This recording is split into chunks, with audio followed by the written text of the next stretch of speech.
Vamos falar um pouquinho aqui sobre nossa. Eu voltei para colocar a nossa aula para gravar, tá bom? Vamos falar um pouquinho das fontes para a gente encerrar a nossa aula. E aí eu vou encaminhar um link para vocês fazerem aí as questões. É bem pouquinho aqui o nosso conteúdo com relação às fontes. E a gente já encerra o nosso conteúdo da aula de hoje para a gente não ficar com conteúdos atrasados. Na próxima aula a gente já começa a falar de interpretação e princípios. Fontes do direito penal. Então, lembre sempre que eu pedi para vocês fazerem o nosso mapinha mental. Lembre de fazer o garantismo aí, os 10 axiomas. Elenque os 10 axiomas do garantismo de Luigi Ferrajoli, né? Vocês vão escrever e explicar o que significa. Tirar uma foto e mandar para mim no grupo. E aí vamos fazendo aí uma retrospectiva já. Vocês já sabem o que é direito penal, né? Falamos sobre direito penal objetivo e subjetivo, falamos sobre o direito penal do inimigo e também hoje nós falamos sobre os sistemas jurídicos penais envolvendo aí o Código Penal, processo e lei de execução penal.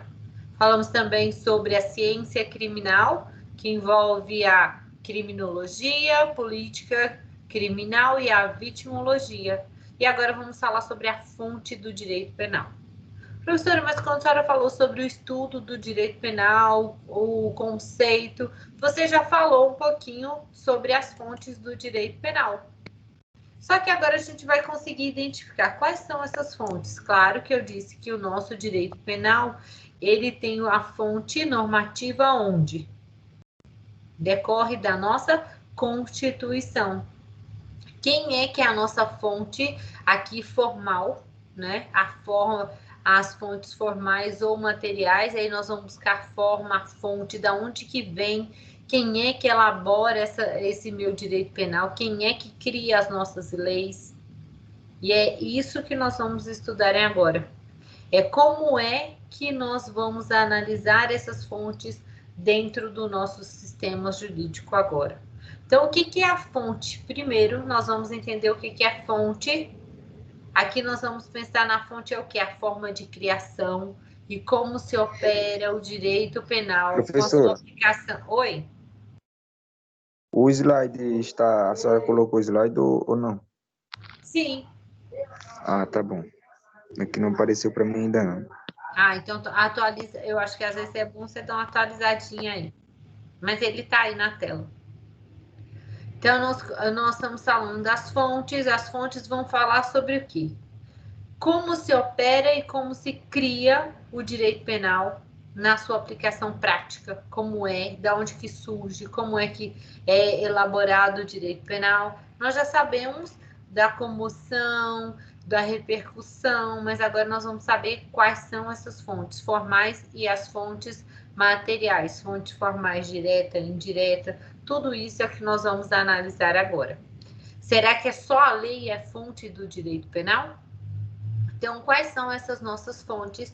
No primeiro momento, nós vamos falar que as fontes, elas podem ser o quê? Formal ou material. Então, fonte vão ser os meios pelos quais se origina a nossa norma, se cria o nosso direito penal.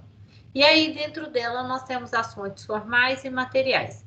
Vamos falar primeiro sobre as fontes materiais. Vocês podem encontrar também em alguns outros doutrinadores fontes substanciais, fonte de produção. Tudo é a mesma coisa, professora? Sim. Fonte material. Aonde que nós temos essa fonte material? Quem é o órgão que vem aqui criar o nosso direito penal? Então, nós vamos ter quem? A União. Ué, professor, e os estados, eles podem legislar também sobre normas penais? Podem, mas se tiverem o quê? Uma lei complementar que venha exatamente falar que os estados podem legislar sobre normas penais, mas é específico. Se não tiver uma coisa diferente naquele estado, ele não pode legislar. Ele não pode legislar sobre normas gerais. Normas gerais, a competência é da União. Então, é a União que vai legislar sobre normas gerais. Alguma coisa específica, a União pode delegar para os estados, aí sim, os estados podem legislar sobre essas normas especiais, como um crime específico que acontece naquele estado, como aí no Pantanal, alguma coisa específica naquela região, aí sim os estados vão poder legislar. Mas aonde é que nós temos essa fonte, né, falando que a União que legisla e também os estados podem aqui fazer a legislação complementar? Exatamente na nossa Constituição. É lá no artigo 22, inciso 1º, vem falando que a União é competente para legislar sobre direito penal. E também, no parágrafo único, nós vamos ter ali, excepcionalmente, os estados também vão poder legislar, só que mediante criação de lei complementar. Se não tiver lei complementar que venha falar exatamente que os estados podem legislar, não pode os estados criar legislação. Aí dentro para que os estados venham exatamente legislar, o que nós vamos ter? Os requisitos. Quais seriam esses requisitos? Primeiro, a natureza formal, que é o que? A nossa legislação complementar. A União vai criar uma lei complementar para falar ali que o Estado pode legislar sobre aquela norma penal específica. E a natureza material, que é qual conteúdo que vai tratar essas questões específicas de interesse do Estado. Então, o Estado só vai poder legislar sobre aquilo que a União determinar. Ele não pode legislar sobre normas gerais. Então, só a União vai criar normas de direito penal? Não, os estados também podem, mas mediante lei complementar e também questões específicas de interesse daquele estado. Então, nós temos que ter essas duas naturezas preenchidas. A primeira, a natureza formal, e a segunda, a natureza material. Segundo, nós vamos ter aqui as fontes formais, também podem ser conhecidas como fontes cognitivas ou de conhecimentos, que são aquelas fontes que vão falar exatamente sobre a aplicação prática do nosso direito penal. É a forma como a nossa lei vai se exteriorizar.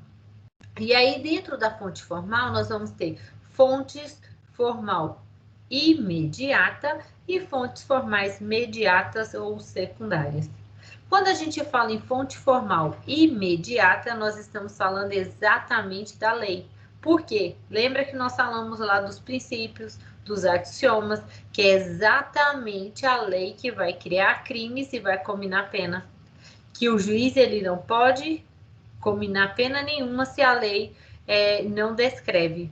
Então, nós temos lá no artigo 121, matar alguém. Embaixo nós já temos ali, a lei já traz para nós a penalização.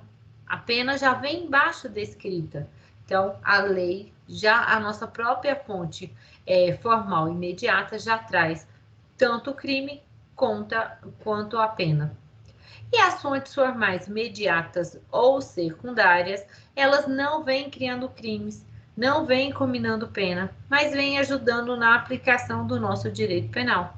Quais seriam essas aplicações? Quais seriam essas formas, né, de a gente analisar exatamente essa exteriorização, que é as normas as quais nós estudamos. Nós já falamos agorinha sobre o nosso Código Penal, quando eu dividi para vocês aí o nosso Código Penal em parte geral e parte especial. O nosso Código Penal na parte geral, ele vai trazer exatamente essa normatização. As fontes formais são aquelas que vêm exteriorizar, como nós já falamos. Esse daqui esse slide está repetido, tá? É o mesmo que a gente tem do anterior. Só que aqui eu já trouxe para vocês as mediatas diretas e as indiretas. A forma de exteriorização também nós vamos ter como as mediatas ou indiretas, que vão ser os costumes, a doutrina, a jurisprudência. Aí vocês vão falar, professor, mas qualquer doutrinador, ele escreveu um livro, ele já é fonte mediata ou indireta? Não. são os doutrinadores mais renomados, são aqueles doutrinadores que já têm pós-doutorado no assunto, aí sim eles vão ser considerados como fonte. E jurisprudência, professor? Todo desembargador dos tribunais, eles criam jurisprudências, e aí essas jurisprudências também são fontes? Nem todas. As jurisprudências que vão ser mais fontes aqui para o nosso direito penal vão ser exatamente quem? STJ, né? Superior Tribunal de Justiça, e o STF, o Supremo Tribunal Federal. Então, esses dois vão ter aqui bases que vão ter jurisprudências que vão ser bases para o entendimento também aqui dentro do nosso direito penal. Ué, professora, mas e costumes? Costumes na sociedade. Costumes também podem ser formas aqui imediatas ou indiretas? Sim. Nós temos costumes dentro da sociedade que ali vão servir, claro, não como norma de aplicabilidade como crime e pena, mas sim para desvendar algum crime, que aquilo era na sociedade, é uma coisa que acontece. Então, o costume também pode ser utilizado aqui para fontes do nosso direito penal. É claro que vocês vão sempre ouvir dentro do direito penal que nada aqui dentro do direito penal pode ser para prejudicar o réu, sempre para beneficiar o réu. E aí nós vamos ter aqui, para a gente já encerrar as nossas fontes de uma forma mais célere, para vocês entenderem, a nossa Constituição, os tratados internacionais sobre direitos humanos. Eu trouxe o conceito e a explicação de jurisprudência, caso vocês queiram, não tenham entendido a minha explanação. A Constituição, o que nós vamos ter dentro da nossa Constituição? Os princípios, os nossos princípios constitucionais. Inclusive, quando a gente tem o ferimento a esse princípio constitucional dentro do nosso direito penal, dentro do nosso processo penal, nós vamos ter uma nulidade absoluta. Então, os nossos princípios constitucionais, lembre sempre da nossa pirâmide de Kelsen. Constituição, ela está no topo.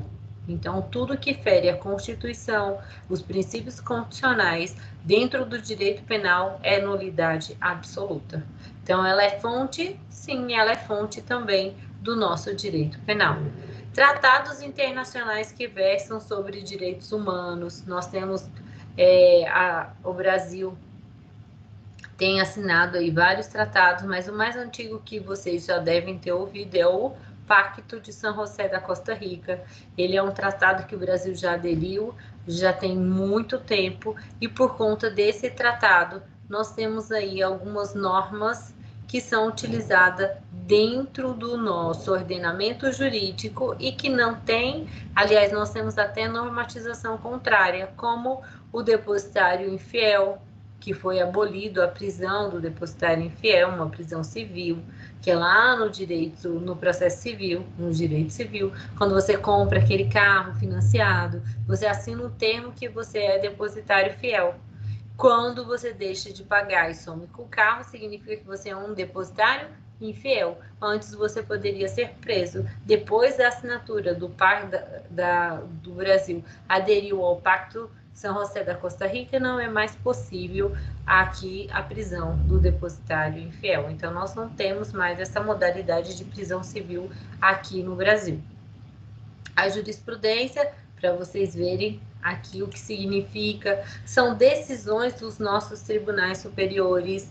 Podem ser, se a gente tiver decisões reiteradas, nós vamos ter o quê? Súmulas vinculantes, decisões que vêm com entendimentos majoritários dos nossos tribunais também, a nossa doutrina e as fontes gerais do direito.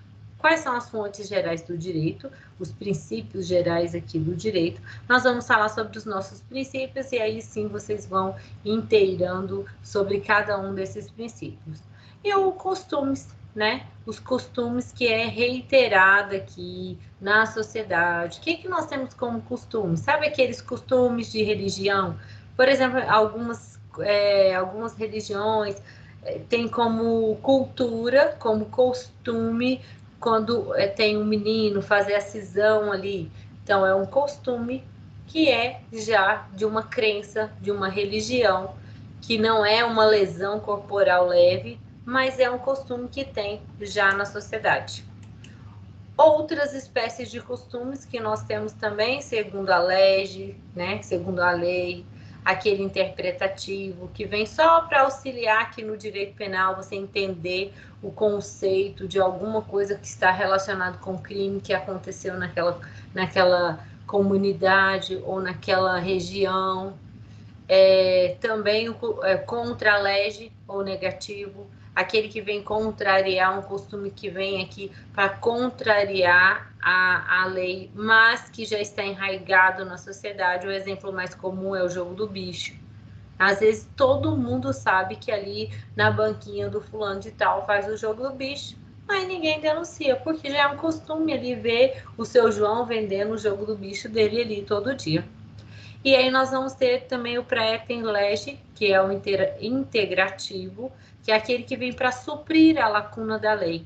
Professor, mas você falou que tem tanta legislação e ainda existe lacuna da lei? Sim, nós temos várias lacunas na nossa legislação. Nós temos várias normas que falta complementação, que às vezes nós vamos falar sobre elas, mas você precisa buscar, por exemplo, o que é drogas dentro de uma portaria do Ministério da Saúde, porque dentro da nossa legislação há uma lacuna quanto ao significado de que é. E aí nós vamos ter também aí, ó, o exemplo da circuncisão peniana aqui, realizada nas crianças, que seria exatamente esse exemplo aí da lacuna, que não vai ser um costume que vai causar lesão corporal. Então, aqui o que eu quero que vocês aprendam é o quê? Fontes do direito. O que nós temos como fonte do direito penal? Nós temos a legislação, né, o Código Penal, a lei. Nós vamos ter a Constituição, os tratados e também os princípios gerais do direito e os costumes.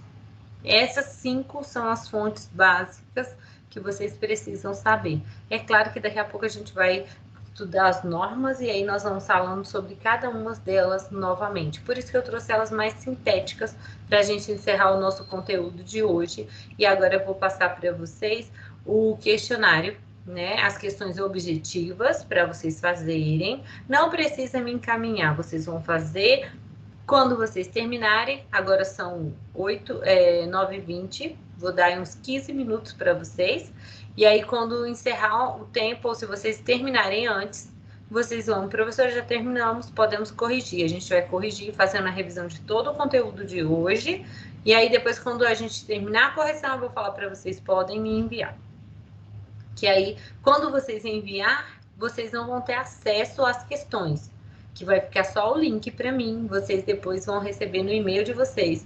Mas depois que eu liberar como se fosse uma correção, eu libero para vocês o valor para vocês já irem arquivando aí as questões e as notas do trabalho. Já vai valer também como chamada, né? Todos vocês que estão aqui, a Aline, a Catiúcia, o Claudio Honor, a Elsa, o Evanilson, o Gabriel, e todo mundo que está aqui vai colocar um nome. Primeira coisa que eu quero de vocês, e-mail. Por que e-mail, professor? Para receber a resposta e a confirmação de que vocês fizeram o trabalho. Segundo, nome completo. Terceiro, vocês vão responder as questões, todas as questões. Terminou, espera, não clique em enviar, porque é o Google Forms. E aí a gente corrige, depois que a gente corrigir, aí sim vocês vão encaminhar para mim. E aí já está encerrado, vai dar o tempo da gente corrigir tudinho e encerrar até às 10 horas, tá? Então, eu já vou mandar aí no grupo para vocês. Tem alguém que não está no grupo?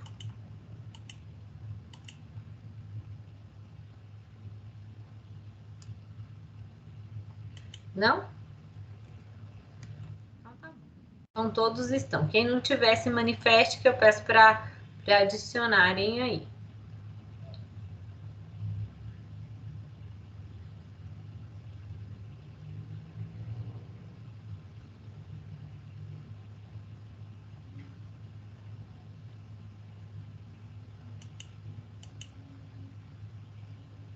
O líder de vocês é o Davi, é?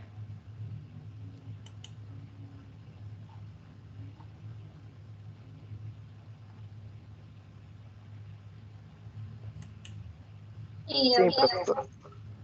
Eu não vi o Davi nenhum dia na nossa aula. Será que ele está com algum problema? É, ele estava numa. Ele foi transferido de um lugar que ele trabalha. Aí ele disse que a partir de amanhã ele vai voltar a assistir às aulas novamente. Ah, então ele está no horário de trabalho, é? Isso, que ele tinha sido mudado. Entendi. Tá bom. Já mandei aí para vocês, então vocês abrem o link, ó. 15 minutos para vocês fazerem aí. Já tá valendo.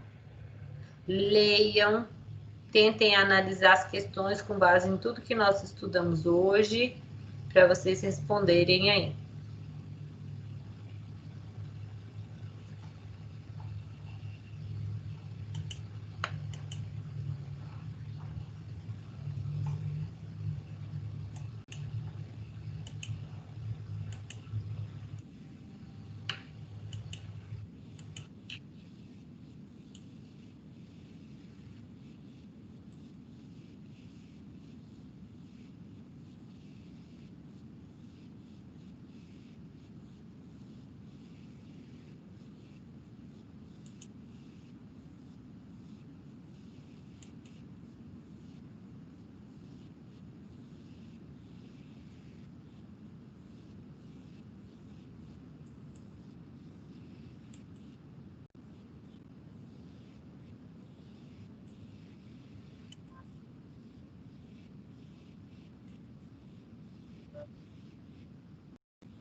E aí, terminaram?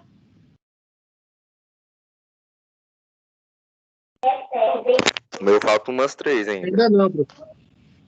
Então, vou dar mais 4 minutinhos para vocês terminarem, senão a gente vai lendo junto aqui. 9h40 a gente corrige.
Vamos lá? Vamos corrigir? E aí a gente vai conversando sobre elas, vocês vão terminando aí. A primeira questão aí era para a gente analisar a política criminal. Era um exemplo de política criminal aí para vocês analisarem. Não precisava nem de muito conteúdo, né? Bastava vocês só analisar as questões com relação ao nosso dia a dia. É muito mais uma questão de informações na TV e no dia a dia do que uma questão de matéria propriamente dita. Então, é só para vocês analisarem aí a questão da conjuntura da política criminal no Brasil. É exatamente isso que a questão queria de vocês. Analisar o que a política criminal faz. Então, a alternativa A eficácia do trabalho policial pode ser verificado pelo baixo índice de letalidade e o alto índice de prisões efetuadas? Não, né? Isso não tem nada a ver com a eficiência aqui do trabalho da polícia. A polícia não tem só essa tarefa de ficar efetuando prisões. Na realidade, nós temos a polícia militar com o fim de prevenir o crime. Já a civil, ela vem aqui exatamente para fazer o papel da investigação. Aí a letra B. O processo de encarceramento em massa no Brasil alavancou no período da vigência da Constituição de 1988, apesar desta ter como fundamento a cidadania e a dignidade da pessoa humana.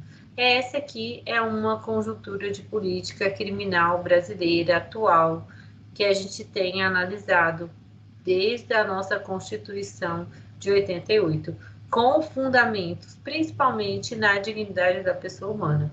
Aí vocês vão falar, professora, mas se a gente analisar aqui os nossos presídios, não tem nada de dignidade da pessoa humana. Mas a nossa lei de execução é linda, vocês precisam conhecer ela para vocês verem como seria a prisão de acordo com a nossa lei de execução. É claro que não condiz com a realidade, mas a lei é bonita. A letra C vem falando da construção de presídios, que tem sido uma política eficaz de redução de encarceramento.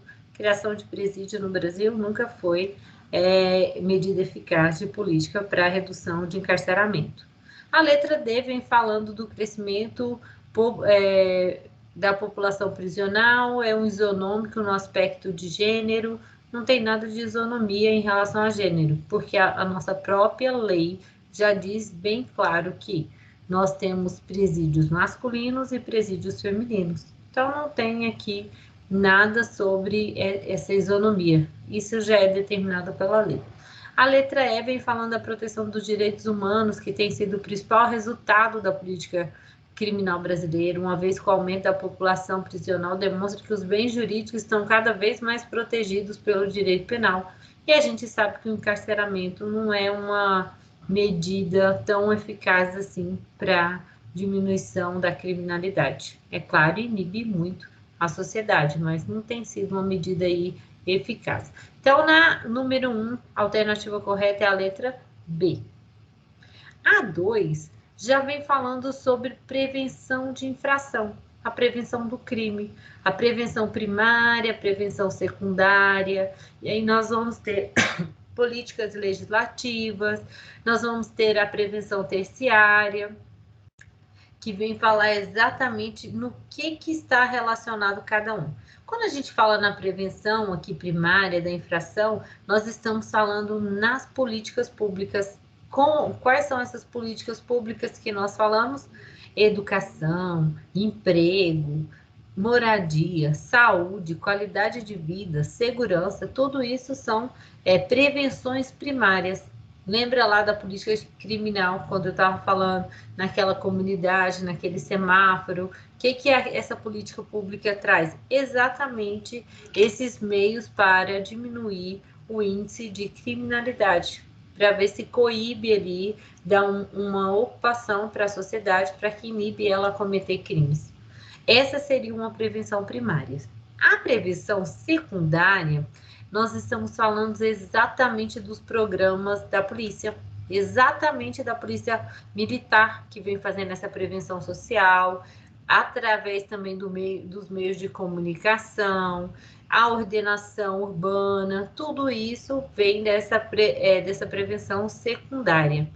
E a política legislativa de ação, que nós temos aí as ações policiais, as políticas de segurança pública, tudo que envolve que é a criação de membros da segurança nacional, como polícia, aumento do policiamento, aumento de formas de ajudar a Polícia Civil com meios para investigação, tudo isso aí nós estamos falando de uma prevenção secundária e também da política legislativa. Já a prevenção terciária, ela vem a atuar exatamente na reincidência.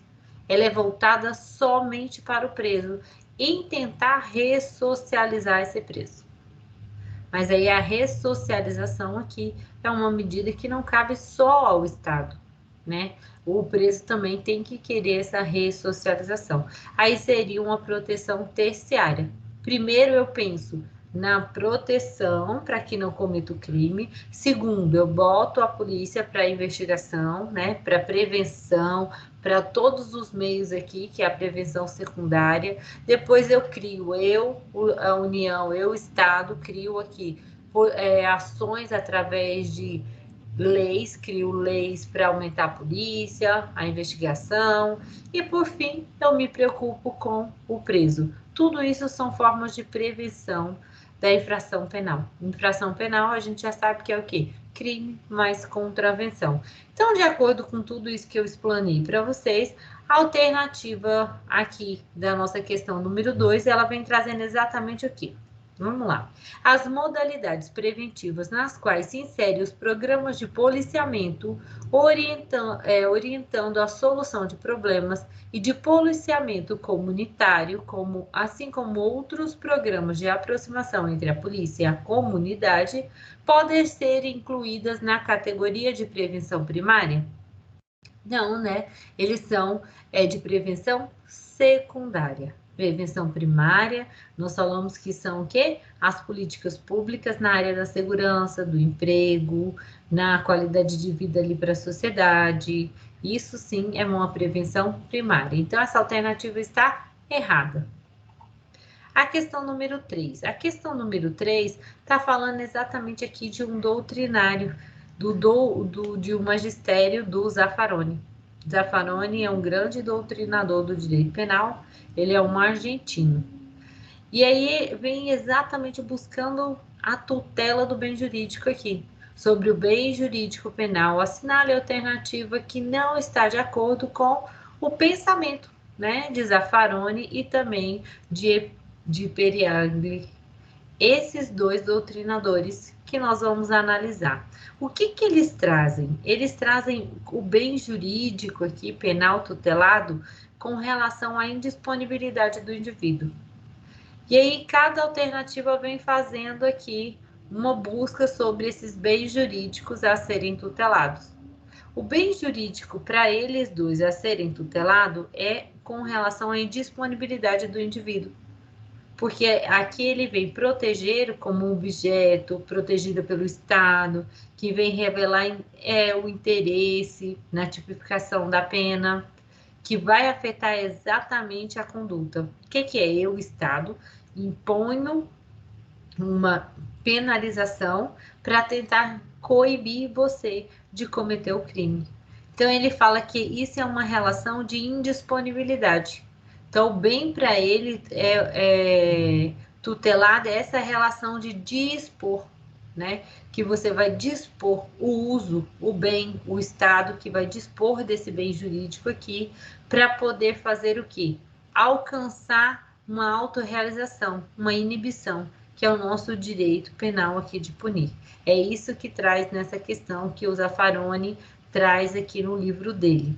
Vocês não leram, mas eu quis trazer essa questão exatamente para vocês analisarem aí o que é esse bem jurídico tutelado descrita pelo Zaffaroni. Então, a nossa alternativa correta é exatamente, né, a alternativa B, C, que vem falando aqui, o bem jurídico penalmente tutelado é a relação de indisponibilidade de um indivíduo como um objeto protegido pelo Estado, que revela seu interesse mediante a tipificação penal de conduta que o afeta. Para o Estado é disponível, para o indivíduo é indisponível, porque se eu cometer algum crime, o Estado vai me punir. Então, esse é um bem jurídico que nós falamos lá, que é um bem jurídico a ser protegido. Bem jurídico, a vida, se eu matar alguém, se eu furtar alguém, se eu roubar alguém, tudo eu vou ser punido aqui pelo Estado. Então, essa é a nossa alternativa correta na questão número 3. Já a questão número 4 era para vocês analisarem a respeito das características do direito penal. Também sobre a proteção dos bens jurídicos, as funções do direito penal, que nós falamos na primeira aula, e também hoje eu falei um pouquinho sobre essas funções aí do direito penal. Qual seria a nossa alternativa correta aqui com relação a essas características? Então, segundo o direito penal, é possível incriminar a simples conduta humana que exponha a perigo bens jurídicos, ainda que não exista vítima determinada e direta? Podemos? Podemos. O nosso direito penal, em alguns momentos, nós não vamos ter uma vítima determinada, como o meio ambiente, crimes contra o meio ambiente. Nós temos uma vítima determinada? Não, nós não temos. Empresas jurídicas também podem sofrer? Podem. E nós vamos falar sobre cada um desses sujeitos também. Mas essa é a nossa alternativa correta aqui nessa questão. Querem falar alguma coisa? Alguém acho que abriu aí.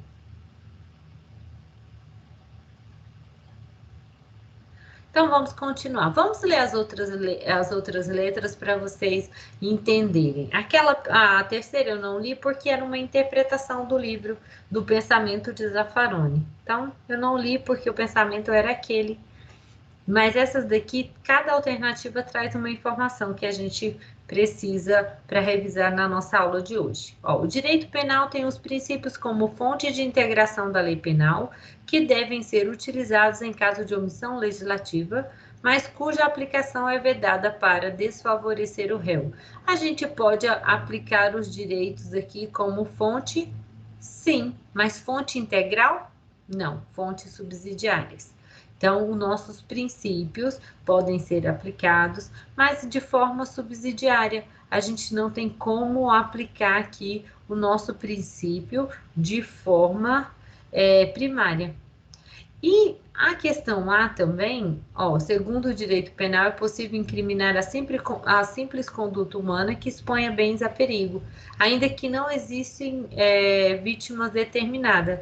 Aqui também nós podemos utilizar um dos axiomas, né?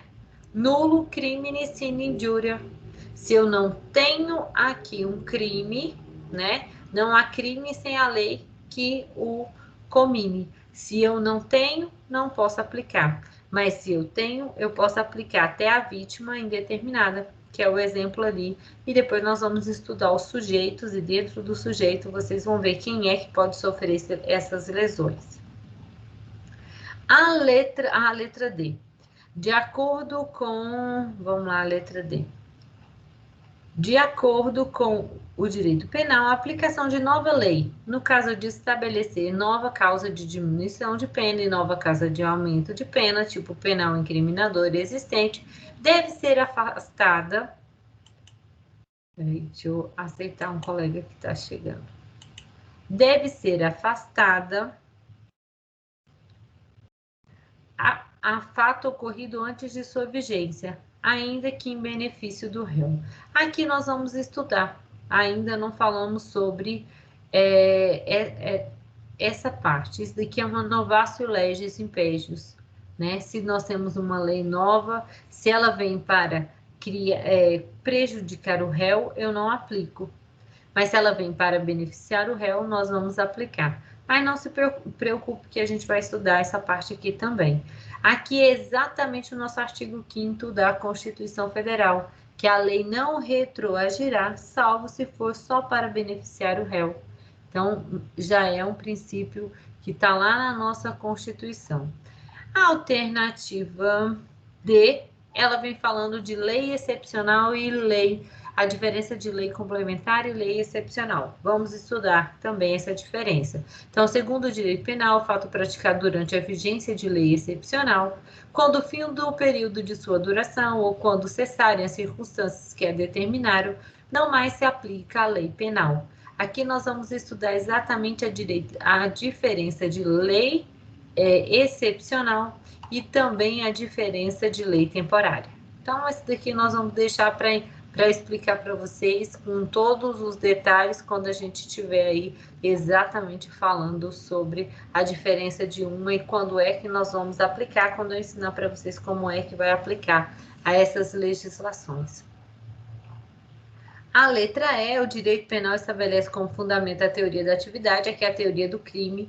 Nós ainda não vamos falar sobre ela, porque vocês vão estudar a teoria do crime, nós vamos aprender a luta e o lugar e o tempo do crime. Então, aquela alternativa ainda vamos deixar mais para o futuro, para vocês não ficarem com muita informação já guardando hoje. A quinta questão é a ciência, para vocês, qual conceito se adequa aqui? A ciência ou arte de selecionar bens ou direitos que devem ser tutelados juridicamente e penalmente e escolhe os caminhos para efetivar tal tutela, o que ineludivelmente implica a crítica dos valores e caminhos já eleitos. Também é de Zaffaroni, um trecho do manual dele. O que relata diante do que nós estudamos exatamente esse conceito? O que vocês marcaram aí? Essa hoje era a questão mais criminal. Política criminal. Muito bem. Perfeito. Política criminal. Não é política criminal. Aqui vem trazendo os caminhos, a tutela jurídica penal, os caminhos para efetivar essa tutela, exatamente a política criminal. O direito penal do inimigo lembra do terrorista. Então, o direito penal do inimigo é só você lembrar de um terrorista que você não vai confundir com nada. Sempre aquela exceção. Tudo para ele vai ser excepcional. Alguma dúvida? Agora vocês podem clicar lá embaixo e enviar. Professor, para mim receber aqui. Oi, Evnis. A senhora podia voltar na Já enviei, professor. gentileza? Já enviou, né? Aí vocês não acompanharam a correção. Vocês enviaram antecipado, né? Antes de acompanhar a correção. O segredo é a gente acompanhar a correção para vocês aprenderem um pouquinho. Vamos lá. Quem é que está falando comigo? Volta na questão. Sou eu, Evanilson, na quarta questão. A quarta. A quarta, na realidade, a única coisa que eu queria de vocês era a questão número 1. Porque as demais vocês ainda não estudaram. Então, para vocês não ficarem buscando muitas informações, era só, e eu botei ela até na letra A, para quando vocês lessem, vocês já conseguissem aqui identificar as características. Segundo o direito penal, é possível incriminar a simples conduta humana que exponha a perigos bens jurídicos. Sim, né? Se a gente expôs aqui a perigo bens jurídicos, como o direito à vida, ainda que não exista vítima determinada e direta. A vítima determinada são os sujeitos, nós vamos falar sobre eles, mas já é como para vocês imaginarem o que seria essa vítima indeterminada ou vítima que não exista uma vítima direta. Crimes contra o meio ambiente. Meio ambiente não tem uma vítima certa. Quando nós temos um crime de epidemia, que você não sabe quem é que transmitiu, agora é pandemia, né? No nosso caso é diferente. Mas uma epidemia, vamos imaginar, que alguém transmita um vírus na comunidade inteira. Você não tem como precisar quem é que foi. Também a vítima é indireta. Teria outra dúvida? A terceira, professora. A terceira. A questão 3. A questão 3 era para vocês analisarem o que não está de acordo aqui com o Zaffaroni, né? Lembra que o que não está de acordo com ele. O que ele defende? Ele defende exatamente a disponibilidade do bem penal tutelado. A relação, o que é essa disponibilidade? O Estado que vem proteger o bem jurídico. O que é esse bem jurídico? Aí vai depender. Lembra que nós falamos sobre a vida, crime de dano, e aqui a única que não vai estar de acordo com o que ele fala é essa indisponibilidade do indivíduo, que ele fala que é uma relação aqui disponível, que não é indisponível, essa indisponibilidade do indivíduo a ser protegido pelo Estado. Sim, nós somos protegidos pelo Estado. É um direito disponível do Estado, tanto de nos proteger quanto de nos punir.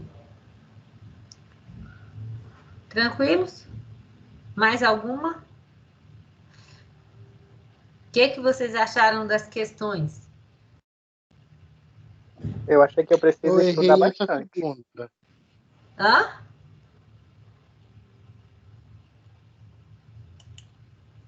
Das 5, eu havia errado 2. Ah, então tá bonitinho demais. Tem coisa que vocês ainda nem sabem. Eu trouxe só para vocês irem se familiarizando. Mas tá muito tranquilo. Essa parte inicial aqui é uma parte para vocês entenderem e aprenderem conceitos. Como eu pedi para vocês fazendo um mapinha aí. Porque daqui a pouco a gente vai começar os princípios. Princípios, eu preciso saber cada um. Eu preciso conceituar cada um e vocês vão ver. Quando eu pedir para vocês, explique e conceitue o princípio da legalidade, reserva legal, anterioridade. Professor, tem que saber de cor? Tem. Princípio, vocês têm. Esse aqui é para vocês criando uma noção. A gente vai criando uma base. Direito penal é assim. A gente vai construindo a nossa casa. Aí a gente está no alicerce, naquele primeiro momento. Aí a gente vai, mas o nosso alicerce tem que ser bem feito. Porque senão, quando a gente chegar lá no crime, que é o telhado, ele vai desmontar. Então, por isso que hoje, tudo que nós estudamos, eu peço para vocês, leiam de novo, releiam de novo. Agora, vocês já podem pegar o Código Penal e ler o artigo 1º, que é os que nós vamos começar na próxima aula, os princípios. Tá bom? Ok.